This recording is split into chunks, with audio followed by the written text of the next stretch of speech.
చేస్తున్నారు ఏంటి అని చూడటానికి వచ్చినా కూడా మేము సూసైడ్ చేసుకొని చచ్చిపోతాం అంటే మీరు మమ్మల్ని బెదిరిస్తున్నారా అది ఇది అని చెప్పేసి కూడా ఇలాంటి మాటలు మాట్లాడుతూ ఉంటారు కదా.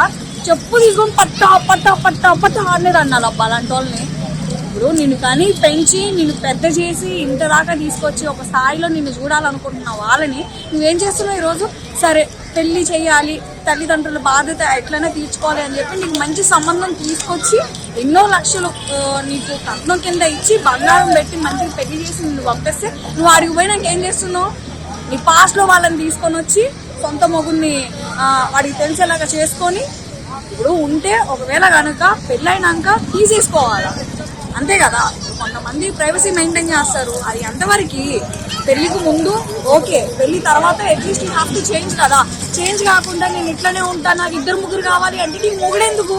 అలాంటప్పుడు నువ్వు పేరెంట్స్కి ముందే చెప్పొచ్చు కదా. మరి నీ తల్లిదండ్రులు చిన్నప్పటి నుంచి నిన్ను పెంచి పెద్ద చేసి ఇంత చేశాక నువ్వు ఇట్లా చేస్తే తప్పు కదా. అలాంటప్పుడు లవర్నే పెళ్లి చేసుకోవచ్చు కదా. అంతే, అలాంటప్పుడు లవర్నే పెళ్లి చేసుకోవాల్సిందే. కానీ ఒప్పుకోరు కదా, సమాజం ఒప్పుకోదు. ఒప్పుకుంటే తల్లిదండ్రులు ఒప్పుకోరు కదా. వీళ్ళకి దారి ఏముంది? ఏం లేదు, ఏ దారి లేక ఏదో ఒక దారి ఎంచుకోవాలి కదా. ఇప్పుడు ట్రెండ్ ఏముంది తెలుసా? లవ్ చేసిన వాళ్ళని పెళ్లిళ్ళు చేసుకోరు, పెళ్లిళ్ళు అయిన తర్వాత వీళ్ళని చంపి వాళ్ళని తెచ్చుకుంటారు అన్నట్టు అలా నడుస్తుంది. అది అబ్బాయిలు అఫ్ కోర్స్ సోషల్ మీడియా కూడా పాత్ర చాలా ఉందండి. నిజంగా ఏంటండి ఎడిగిపోతుందండి.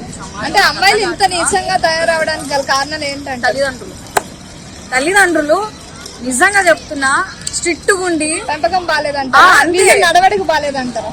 తల్లిదండ్రుల పెంపకం ఎప్పుడు బాగానే ఉంటదండి. పిల్లల్ని స్వేచ్ఛగా వదిలేసి బయటకు పంపించి వాళ్ళకి తెలియని పనులు వాళ్ళు నేర్చుకుంటూ అలవర్చుకోండి.